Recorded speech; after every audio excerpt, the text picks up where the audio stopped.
ഈ ഫുഡിൻ്റെ അകത്ത് മുളക് ചേർക്കത്തില്ലേ? ആ മുളക് ഇന്ന് ഉണ്ടാക്കുമ്പോൾ ഒരു സ്റ്റെപ്പ് വൈസ് ഞാൻ പറഞ്ഞുതരാം. ഇനി ഒരു സമയം എടുക്കും. നമുക്ക് അപ്പം തന്നെ കുളിച്ച് റെഡിയാകും. രാവിലെ എണീറ്റ് മഴ ആയതുകൊണ്ട് കുളിക്കാനും പോയില്ല. തണുത്ത വെള്ളമായിരിക്കും. ഉച്ചയ്ക്ക് പോകാമെന്ന് വിചാരിച്ച് ഇപ്പോൾ എണീറ്റേ ഉള്ളൂ. നടക്കാൻ പോലും പോയില്ല. കാല് ഭയങ്കര വേദന. അതാകുമ്പോൾ കുളിച്ചിട്ട് കാണാം. പ്രോസസ്സൊക്കെ കാണിച്ചു തരാം ഞാൻ. മറ്റേ മുളകിൻ്റെ അകത്തുള്ള പൊടിയില്ലേ, അതായത് പിന്നെ ഇത് വെളുത്തുള്ളി, പിന്നെ അത് ഉപ്പ്, പിന്നെ അവിടെ സവാള, പിന്നെ അവിടെ ചൂലൊക്കെ വെച്ചിട്ടുണ്ട്, പാത്രമൊക്കെ വെച്ചിട്ടുണ്ട്. നമുക്ക് എല്ലാം ഉണ്ടാകും. ഒരു ഉച്ചയാകും. മുളകൊക്കെ അതിനകത്ത് മുളകുണ്ട്. അപ്പോൾ നമുക്ക് കുളിച്ചിട്ട് റെഡിയാകാം. കാണിച്ചു തരാം ഞാൻ. ഇന്നത്തെ വീഡിയോക്കകത്ത് ഇത്ര കാണത്തുള്ളൂ. മസാല ഒക്കെ ചൂട് ചെയ്ത് ജീരകമൊക്കെ ചൂട് ചെയ്ത് വെച്ചേക്കൊക്കെ ചെയ്തു.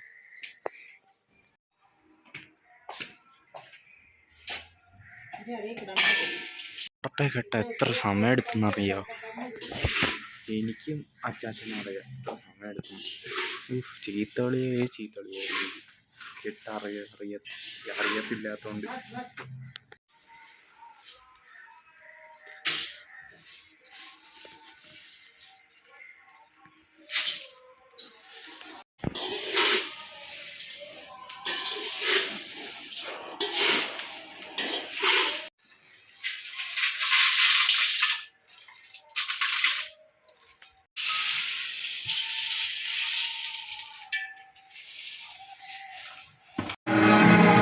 തൈരില്ല കഴിച്ച് വേറെ എന്തോ അതിനകത്ത്. അത് ആ പൊടിച്ചത്.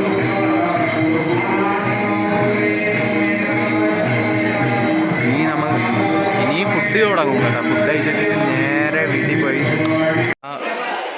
മാമ്മമാരൊക്കെ ഇരിക്കുന്നുണ്ടോ? ഇവിടെ ഷെഡായതുകൊണ്ട് കുഴപ്പമില്ല. കഴിച്ച് തണുതൊക്കെ ഉണ്ട്. കരയുന്നുണ്ട്. അങ്ങനെ അവലും ചട്ടി എടുത്ത് കുളിക്കാൻ വന്നു കിണറ്റിൽ. ചിലപ്പോഴൊക്കെ അവിടെ വെള്ളമൊക്കെ വിടും. നോക്കാം നമുക്ക് വെള്ളം കണ്ട കൈസ്.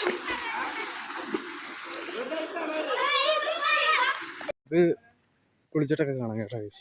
അത് കുളിച്ച 2 വഴിയുണ്ട്. അവിടെ നിന്നുണ്ട് ഇവിടെ നിന്നുണ്ട്. പിന്നെ കുളിച്ച് നമ്മൾ വീട്ടിൽ പോവാം. വീട്ടിൽ പോയിട്ട് കാണാം.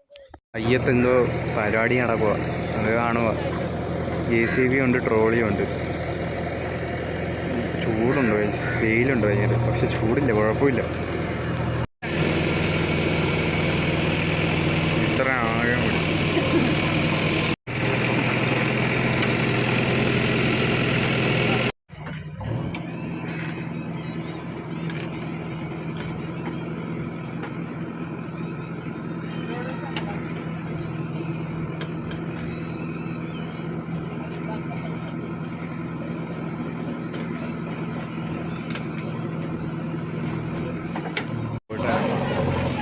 ഇത് ക്ലച്ച്, ഇത് ആക്സിലേറ്റർ, ഇത് ബ്രേക്ക്, ഇത് ക്ലച്ച്, പിന്നെ അത് റേസുള്ള, ഇത് ഗിയർ.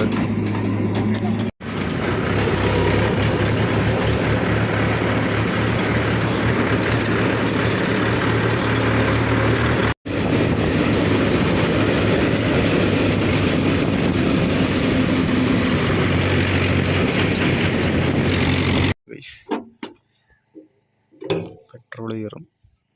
അത് കണ്ട പകുതി വെച്ച് ഇതായി. ഇത്രയും ലോഡ് പകുതി വെച്ച് ഇച്ചിരി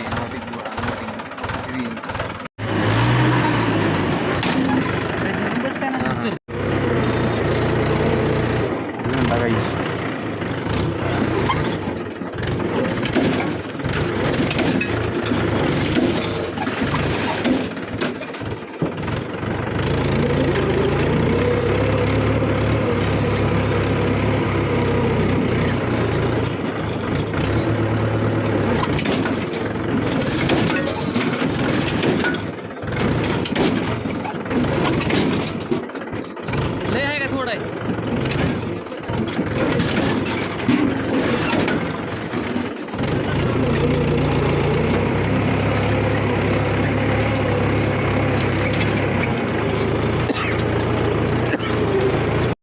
തിരിച്ച് വീട്ടിൽ എത്തിയേക്കുന്നു ഗൈസ്.